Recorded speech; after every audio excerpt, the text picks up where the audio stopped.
E a primeira partida, a semifinal da Libertadores entre Palmeiras e Atlético Mineiro, terminou empatada em 0 a 0, mas no vídeo de hoje do canal do Nicola, quero te contar sobre a praga palmeirense e sobre a confusão em que Dudu se meteu com o técnico do próprio Verdão, Abel Ferreira.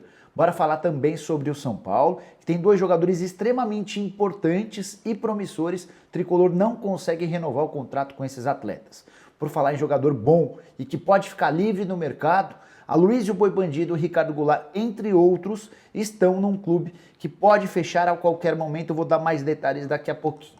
Para completar as exigências de Daniel Alves por um novo clube no futebol brasileiro, falo também sobre Miguel. Lembra dele? Meio atacante de 18 anos do Fluminense, já tem um novo clube no futebol brasileiro. E por último, mais uma confusão de Mário Balotelli. Ele está on fire.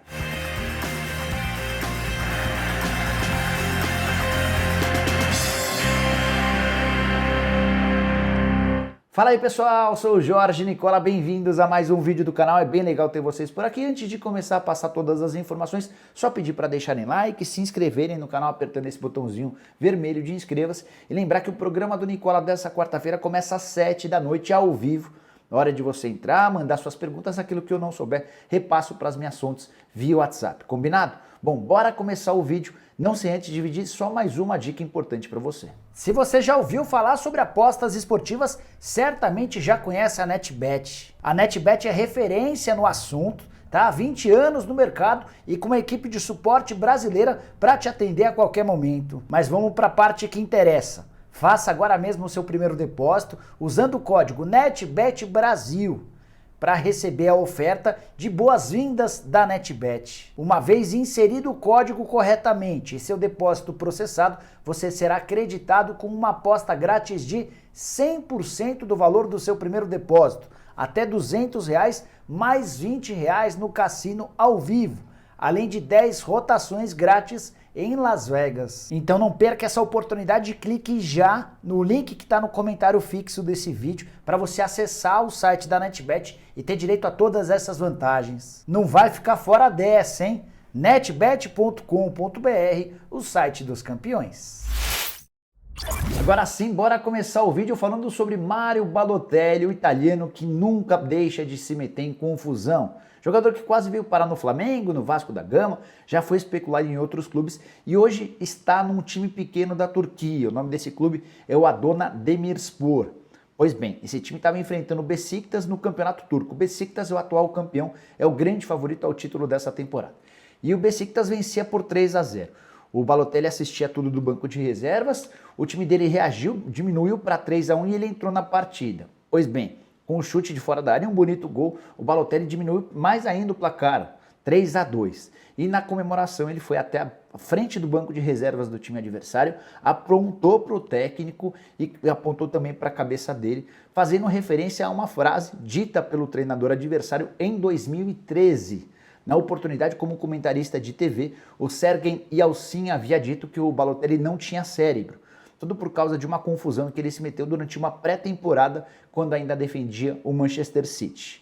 8 anos depois, o Balotelli guardou isso e foi reagir na frente do treinador adversário.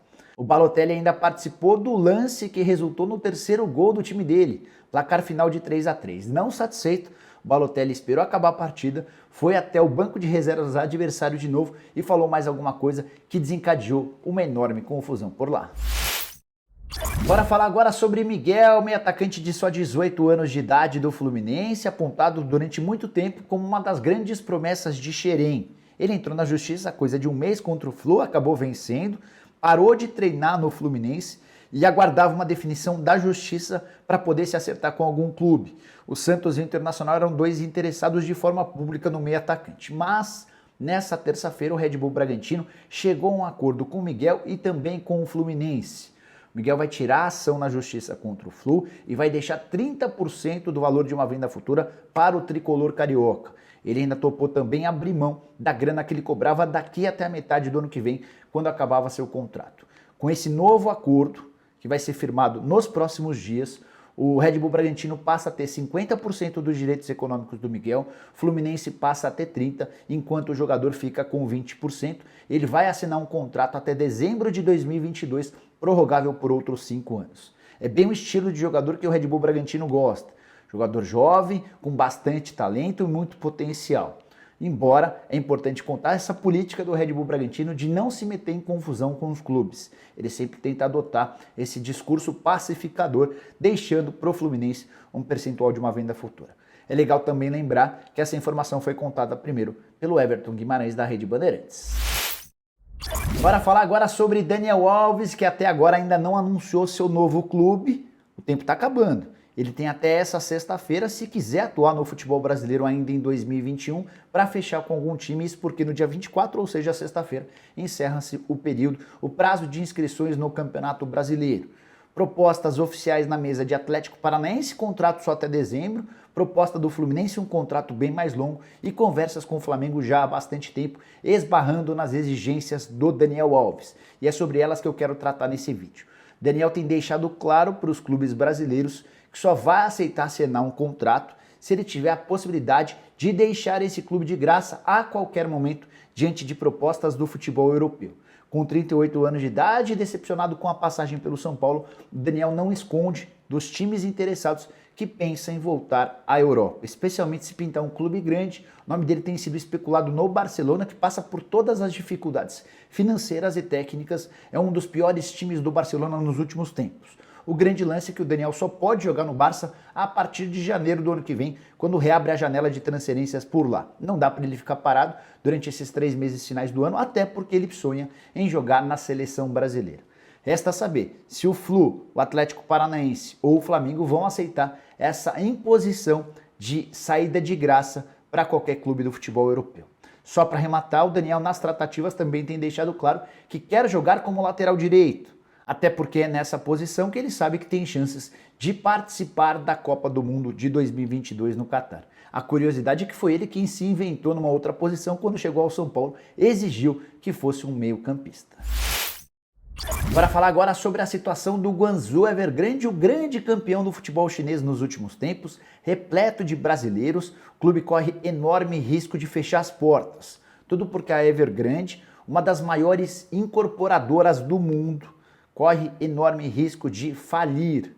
Ela tem que pagar nessa quinta-feira o equivalente a 300 bilhões de dólares ou 1 trilhão e 600 bilhões de reais. Acho que eu nunca havia falado sobre tanto dinheiro. Esse 1,6 trilhão de reais equivale a 30% de todo o valor da nossa bolsa brasileira. Só para vocês entenderem quanto essa empresa, o Evergrande Group, deve ao mercado. Deve inclusive para empresas brasileiras de quem ela compra uma série de coisas. Pois bem, diante da crise do Evergrande Group, que inclusive prejudicou as bolsas em todo o mundo, existe a possibilidade de o Guangzhou Evergrande fechar as portas. O Guangzhou Evergrande, esse time chinês de quem eu estou falando, ele só existe a partir dessa incorporadora. Quais os brasileiros que atuam por lá? Nesse momento são 5. Aloysio Boi Bandido, ex-jogador do São Paulo. Ricardo Goulart, ex-Cruzeiro e Palmeiras. Elkson, atacante que já passou pelo Botafogo, é da seleção chinesa. Tem também o Fernandinho e o Alan, outros 2 atletas naturalizados que têm atuado por lá. A seleção da China tem como base o próprio Guangzhou Evergrande. Conversei com um desses atletas, só não posso dizer qual deles. Esse atleta me contou que todos foram pegos de surpresa, eles estão no período de folga, não imaginavam todas essas notícias e até agora não houve qualquer atraso em relação a salários. A suspeita desse atleta é de que os contratos vão ser respeitados até dezembro, quando se encerra essa temporada, e a partir daí existe um risco maior de o Guangzhou Evergrande fechar as portas. Se isso de fato acontecer, todos vão ficar livres no mercado, algo que já aconteceu, por exemplo, na temporada passada com o Jiangsu Suning, que era o campeão atual e precisou fechar as portas. Todos os atletas foram convidados a buscar outros clubes. Desses 5 jogadores, certamente todos teriam mercado no futebol brasileiro. Agora é ficar de olho nas possibilidades, até porque reforço bom e de graça a gente não encontra sempre. Agora sim, bora falar sobre o empate em 0-0 de Palmeiras e Atlético Mineiro na primeira partida semifinal da Libertadores, jogo disputado nessa terça-feira no Allianz Parque.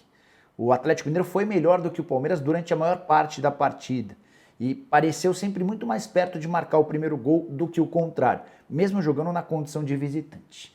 Mas a praga de torcedores do Palmeiras é algo bem comum entre os torcedores alviverdes, parece ter sido presente, parece ter aparecido nesse confronto. Tudo porque o Hulk e o Diego Costa, que formaram a dupla de ataque do Atlético Mineiro e eram atletas que queriam jogar no Palmeiras e foram preteridos pela diretoria alviverde, não tiveram um bom desempenho.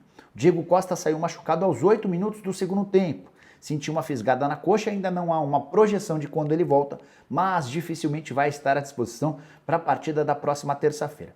Já o Hulk talvez tenha sido melhor em campo, mas é bem difícil afirmar que ele foi o melhor, até porque o Hulk, aos 42 minutos da primeira etapa, desperdiçou uma cobrança de pênalti. Pênalti cometido pelo Gustavo Gomes em cima do Diego Costa. O Hulk se apresentou para bater, tirou o Everton da jogada, mas acabou acertando a trave. O Atlético desperdiçou dessa maneira a grande chance de voltar para BH com uma vitória. Seria uma vitória extremamente importante. Então, palmeirenses nas redes sociais estavam brincando com o pênalti desperdiçado pelo Hulk e com a contusão do Diego Costa. Mas vale a lembrança de que na próxima terça-feira, jogando em BH, mais especificamente no Mineirão, com a presença de mais de 20 mil torcedores, o Atlético vai precisar de qualquer vitória simples para garantir vaga na final. Só antes de mudar de assunto, queria destacar a frase do Hulk sobre o pênalti perdido, abre aspas. Eu assumo a responsabilidade por não termos conseguido a vitória hoje, mas lembrando que é o primeiro jogo. Temos o segundo em casa, diante da nossa torcida. A gente é muito forte com o nosso público, fecha aspas. Para falar sobre o outro lado do clássico, o Palmeiras, que lamentou o resultado, embora tenha criado muito pouco. E o que mais chamou atenção nos vestiários foi a rusga entre Dudu e Abel Ferreira. O Dudu foi substituído aos 20 minutos do segundo tempo. Quem entrou no lugar dele foi o Wesley. E ficou muito claro pelas imagens exibidas pelo SBT que o atacante não gostou da substituição. Ele foi mostrado no banco de reservas, tirando a caneleira e jogando contra o chão bem forte. O Abel Ferreira foi perguntado sobre o tema na entrevista coletiva pós-jogo e disse o seguinte, abre aspas, tenho que ver as imagens, mas ele deve ter ficado chateado com a performance dele. Será que foi isso mesmo? A impressão que a gente teve foi de que o Dudu não gostou de ter sido substituído e não que ele estava chateado com a atuação dele. Pois bem, o Abel continuou. Aqui ninguém está acima dos interesses da equipe e resolvemos conversando frente a frente, fecha aspas. O técnico português deixando bem claro que se diagnosticar nas imagens que o Dudu excedeu o limite, vai ser convidado a uma conversa tete a tete nessa quarta-feira na reapresentação do elenco. Nem achei que o Dudu foi o pior em campo, não. É que o Palmeiras teve muita preocupação defensiva e enorme dificuldade com a bola nos pés. O Dudu até jogou solto, com a possibilidade de criar, mas tinha pouca gente passando. Era um Palmeiras muito mais preocupado em não tomar gol, sentindo uma inferioridade técnica na comparação com o adversário. Vale lembrar que o Atlético, o rival do Palmeiras, não sofre gol na Libertadores desde a quarta rodada da fase de grupos. E o Palmeiras vai precisar de gols para não ir para a decisão dos pênaltis. Por falar em pênaltis, o torcedor do Palmeiras tem péssimas recordações das últimas disputas. Para fechar o vídeo falando sobre o São Paulo e a possibilidade de o tricolor perder dois jogadores extremamente importantes e com enorme futuro. Eu me refiro ao centroavante Juan, de só 19 anos de idade, e ao atacante Vitinho, que completou recentemente 20 anos. Titulares absolutos do São Paulo Sub-20, que faz excelente campanha no Campeonato Brasileiro da categoria. Eles são talvez os mais decisivos da equipe do Alex. E seus contratos terminam com o São Paulo na metade do ano que vem, no mês de junho. Ou seja, a partir da virada desse ano, eles já vão poder assinar contrato com qualquer clube interessado.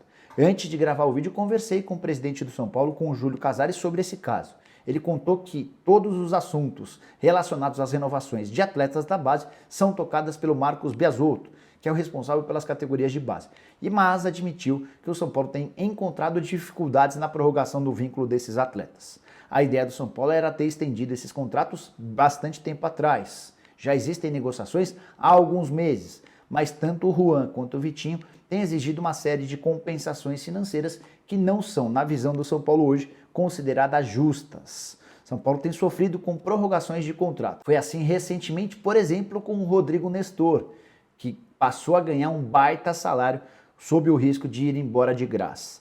Mais recentemente, pelo menos o São Paulo também conseguiu a prorrogação do contrato do Thales, que é um volante de só 18 anos de idade. Desde abril no time principal, ele é apontado pelo Muricy como um atleta mais diferente que subiu de Cotia nos últimos meses.